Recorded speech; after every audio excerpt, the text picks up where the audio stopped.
ကျွန်တော်တို့ကထွင်ညီချိန်ကတော့တပတ်ပဲပေါ့နော်သူတို့နဲ့ပူပေါင်းချိန်ကတပတ်တောင်ပြည့်သေးဘူးပေါ့နော်ဒါပေမဲ့ကျွန်တော်တို့ကြိုးစားလုပ်တယ်ပေါ့နော်ကြိုးစားလေးနဲ့သူလုပ်တဲ့ထွင်ညီပေါ်မှာကျွန်တော်လည်း experience ရှိတဲ့အတွက်အကောင်းဆုံးကြိုးစားပြီးလိုက်လုပ်ပြရပါဟုတ်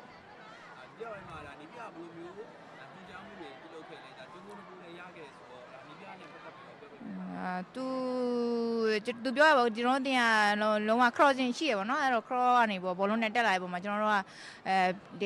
ပြေးဝင်ပိတ်ဖို့ပဲပေါ့နော်သူပြောတဲ့အတိုင်းပဲကျွန်တော်တို့ကအကောင်းဆုံးလှုပ်ဆောင်ခဲ့ရပါဟုတ်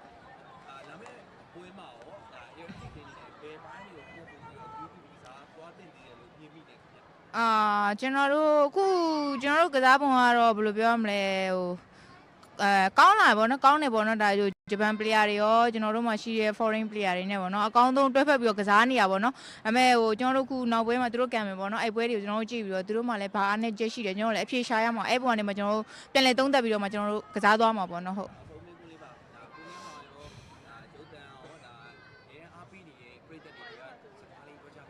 ကျွန်တော်တို့အခုလိုမျိုးကွင်းနဲ့လာအားပေးတဲ့ပြည်သက်တွေအားလုံးကျေးဇူးတင်တယ်ပေါ့နော်ကျွန်တော်တို့ရုပ်တံရောlike ကနေရောလာပြီးတော့အားပေးတဲ့လူတွေအားလုံးလည်းကျေးဇူးပါတယ်ကျွန်တော်တို့ဒီလိုမျိုးမိုးတွေရွာနေတဲ့နေရာမှာလာတော့အားပေးတဲ့အချိန်တွေပေးတယ်ကျွန်တော်တို့ပုံမှာလုံးဝတန်ဖိုးထားပြီးလာကြည့်ပေးရပေါ့နော်ကျွန်တော်တို့ဘက်ကလည်း